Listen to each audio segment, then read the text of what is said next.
नमस्कार।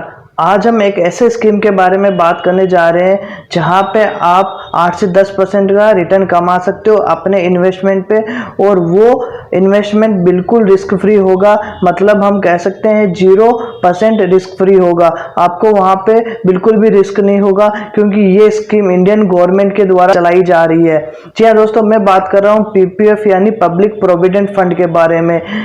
तो सबसे पहले हम बात कर लेते हैं पब्लिक प्रोविडेंट फंड होता क्या है। दोस्तों, पब्लिक प्रोविडेंट फंड एक स्कीम है जो इंडियन गवर्नमेंट के द्वारा चलाई जा रही है, जहां पे इंडियन सिटीजन इसका बेनिफिट उठा सकते हैं। ये बिल्कुल टैक्स फ्री है और बिल्कुल भी सेफ है। सबसे पहले हम इसके बेनिफिट्स के बारे में बात कर लेते हैं, उसके बाद में हम देखेंगे इसके बारे में और भी जानकारी। तो दोस्तों, सबसे पहले हम इसके बेनिफिट जान लेते हैं, पीपीएफ के क्या बेनिफिट्स हो सकते हैं। तो सबसे पहला बेनिफिट ये है दोस्तों, ये इंडियन गवर्नमेंट के द्वारा चलाया जा रहा है, तो ये बिल्कुल 100% सेफ है, बिल्कुल भी रिस्क फ्री है। यहाँ पे आपका जो रिटर्न है, जो इन्वेस्टमेंट है, वो बिल्कुल भी सेफ रहेगा, जहाँ पे आपको कोई भी यहाँ पे धोखाधड़ी का कोई भी कुछ नहीं होगा क्योंकि एकदम सेफ है। ये इंडियन गवर्नमेंट के द्वारा चलाया जा रहा है। आगे हम देखते हैं दोस्तों, यहाँ पे 0% टैक्स है। मतलब हम कह सकते हैं जो आपका टैक्स है वो बिल्कुल जीरो है, नील के बराबर है। जो आप इन्वेस्टमेंट करेंगे उसके भी ऊपर आपको कोई भी टैक्स नहीं देना होगा, और जो रिटर्न आप कमाओगे उसके ऊपर भी बिल्कुल भी टैक्स नहीं है।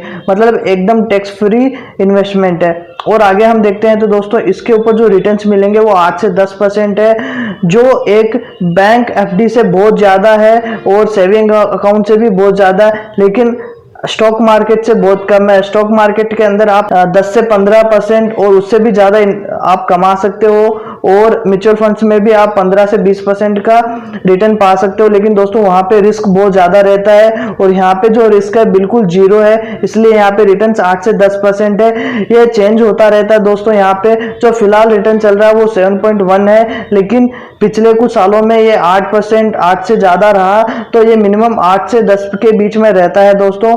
तो ये जो गवर्नमेंट है उस गवर्नमेंट के हिसाब से चेंज होता रहता है, मार्केट फ्लक्चुएशन के हिसाब से चेंज होता रहता है रिटर्न्स। आगे देखते हैं दोस्तों, तो इसके अंदर जो लॉक इन पीरियड है वो 15 ईयर्स का है। मतलब कम से कम आपको 15 साल के लिए इसके अंदर जो आपका इन्वेस्टमेंट है वो रखना होगा, और अगर आप बढ़ाना चाहते हो तो हर साल 5 साल के बाद में बढ़ा सकते हो। मतलब 15 साल के बाद में आप इसको 5 ईयर्स और एक्सटेंशन कर सकते हो, 20 साल तक कर सकते हो। 20 साल के बाद में आप 5 ईयर्स तक और बढ़ा सकते हो, मतलब 25 ईयर्स तक बढ़ा सकते हो। दोस्तों, आगे देखते हैं तो इसमें मिनिमम इन्वेस्टमेंट 500 रुपीज है। मतलब आप कम से कम 500 रुपीज से इसमें स्टार्ट कर सकते हो। एक फाइनेंशियल ईयर में आप कम से कम 500 रुपए इसमें इन्वेस्ट कर सकते हो। मतलब एक साल में आप 500 रुपए इसमें इन्वेस्ट कर सकते हो। मिनिमम इन्वेस्टमेंट 500 रुपीज है और मैक्सिमम इन्वेस्टमेंट 1,50,000 है। दोस्तों, अभी हमने देखा है बेनिफिट्स, अभी आगे चलते हैं और इसके बारे में और अधिक जानकारी लेते हैं। दोस्तों, हम आ गए गूगल पे, और यहाँ पे आपको सिंपली इंडियन पोस्ट पीपीएफ आपको टाइप करना है और यहाँ पे आपको सर्च करना है। तो जैसे आप इंडियन पोस्ट पीपीएफ सर्च करोगे, यहाँ पे पोस्ट ऑफिस सेविंग स्कीम जो www.indianpost.gov.in जो इंडिया की वेबसाइट है, इंडियन गवर्नमेंट की वेबसाइट है, ये ओपन हो जाएगी दोस्तों, और आपको ये वेबसाइट ओपन कर लेनी है। तो दोस्तों, हम आगे यहाँ पे इंडियन गवर्नमेंट पोस्ट ऑफिस की जो वेबसाइट है, ऑफिशियल वेबसाइट है, यहाँ पे आ गए हैं, और यहाँ पे आप देख सकते हो सेविंग स्कीम्स है। तो आपको यहाँ पे नीचे आप आओगे तो यहाँ पे देख सकते हो public provident fund account PPF है, आपको यहाँ पे क्लिक करना होगा। तो जैसे आप यहाँ पे क्लिक करोगे, यहाँ पे सारी इन्फॉर्मेशन आ गई है दोस्तों। 15 years public provident fund account PPF from 1/4/2020 interest rates are follow 7 per annum. लगभग 7.1% रेट है जो इंटरेस्ट रेट है दोस्तों, क्योंकि कोरोना वायरस चल रहा है, लॉकडाउन की वजह से ये इंटरेस्ट रेट कम हो गई है। और यहाँ पे आप देखें तो minimum INR 500, maximum INR 1,50,000 in a financial year. मतलब आप कम से कम 500 रुपीज़ और ज़्यादा से ज़्यादा 1,50,000 आप इसमें डिपॉजिट कर सकते हो। Deposit can be made in lump sum और इन इंस्टॉलमेंट। मतलब आप एक साथ ये कर सकते हो, और हर महीने 500 या 1,000 रुपये करके आप इसमें इन्वेस्टमेंट कर सकते हो। आगे देखते हैं तो दोस्तों, who can open a single adult by resident of India a guardian on behalf of minor person of unsound minded. मतलब अगर कोई इंडियन सिटीजन है तो वो ओपन कर सकता है, और कोई बच्चा है तो उसके पेरेंट्स के, मतलब बच्चा ओपन कर सकता है लेकिन पेरेंट्स के बिहाफ पे कर सकता है। तो जैसे यहाँ पे डिपॉजिट देखा हमने 500 रुपीज़ मिनिमम है और 1 लाख रुपीज़ 1,50,000 मैक्सिमम है। इस तरह से आप देख सकते हो आपको जो भी पैसा डिपॉजिट करना है वो मल्टीपल्स ऑफ 50 रुपीज़ के अंदर करना होगा। मतलब आपको 100 रुपीज़ 500 रुपीज़ और ऐसे आप इसमें डिपॉजिट कर सकते हो। 100 रुपीज़ 500 रुपीज़ 1000 ऐसे आपको डिपॉजिट करने होंगे। Deposit qualify for deduction under section 80C of income tax act, मतलब अंडर सेक्शन 80C के ऊपर आपको जो भी टैक्स बेनिफिट्स है वो मिलेंगे। और यहाँ पे सारी चीज़ें दी गई है दोस्तों, जो भी यहाँ पे इंफॉर्मेशन चाहिए आपको सारी यहाँ पे दी गई है। दोस्तों यहाँ पे इंटरेस्ट रेट की बात करें तो interest shall be applicable as notified by ministry of finance on quarterly basis, मतलब आपको क्वार्टरली बेसिस के ऊपर इंटरेस्ट मिलेगा, हर महीने का इंटरेस्ट नहीं मिलेगा, आपको क्वार्टरली इंटरेस्ट मिलेगा जो हर महीने का जितना भी होता है वो एक साथ यहाँ पे आ जाएगा। आगे देखते हैं तो यहाँ पे बहुत सारी चीज़ें दी गई है दोस्तों। Same interest and is tax free under section act tax act, मतलब जो भी आपने इंटरेस्ट यहाँ पे कमाया वो बिल्कुल टैक्स फ्री होगा। और आगे देखते हैं तो दोस्तों यहाँ पे कुछ ज़रूरी बातें की गई है। Loan can be taken after the expiry of 1 year from the end of financial year which the initial subscription was made। तो दोस्तों आप इसके ऊपर लोन भी ले सकते हो। आपको अपने पोस्ट ऑफिस में जाके बात करनी होगी किस प्रकार से लोन होगा, पूरी प्रोसीजर वो आपको समझा देंगे। और यहाँ पे आप देख भी सकते हो, सारी चीज़ें बताई गई है कि किस तरह से आप लोन ले सकते हो। Withdrawal, a subscriber can take one withdrawal during a financial after 5 years excluding year of account opening, मतलब अगर आपको मान लो आपको बीच में कोई फाइनेंशियल क्राइसिस आ गया और आपको ज़रूरत है पैसों की, तो आप लगभग 5 साल के बाद में आप इसमें विड्रॉल कर सकते हो जो भी आपका पैसा है। और उसका क्या रूल्स है रेगुलेशन है वो आपको यहाँ पे सारी चीज़ें मिल जाएगी। मतलब आपने 2001 में आपने अकाउंट ओपन किया है तो 2005 के बाद में आप एक विड्रॉल लगा सकते हो।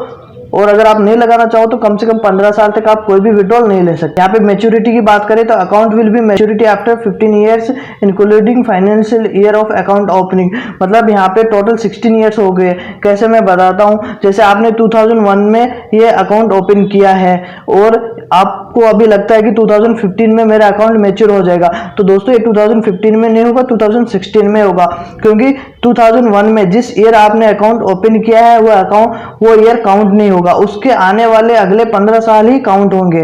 मतलब मान लो आपने 2020 में ओपन किया है तो 2020 काउंट नहीं होगा, 2021 से ही आपका जो फाइनेंशियल ईयर है वो काउंट होगा। मतलब 2021 से लेके 2025 तक आपका ये मैच्योरिटी पीरियड होगा, मतलब तब आपके 15 साल हो गए। 2020 काउंट नहीं होगा जिस साल आपने ये अकाउंट ओपन किया है।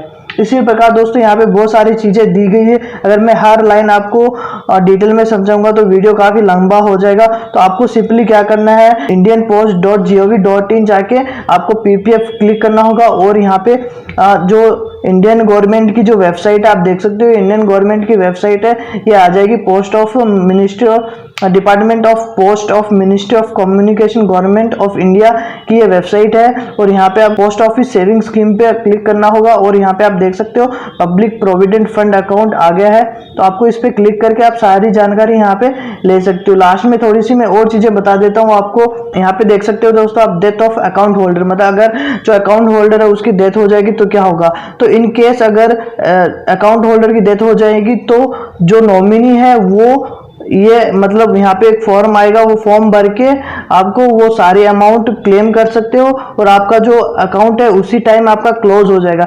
यहाँ पे मैं आपको बता देता हूँ, in case of death of account holder the account shall be close and nominee or legal heir shall not be allowed to continue deposit in the account. मतलब आप जो पैसा आपने डिपॉजिट किया है वो पैसा आप ले सकते हो लेकिन उसके बाद आप कंटिन्यू नहीं कर सकते। मैं आपको एक उदाहरण देता हूँ, एग्जाम्पल देता हूँ।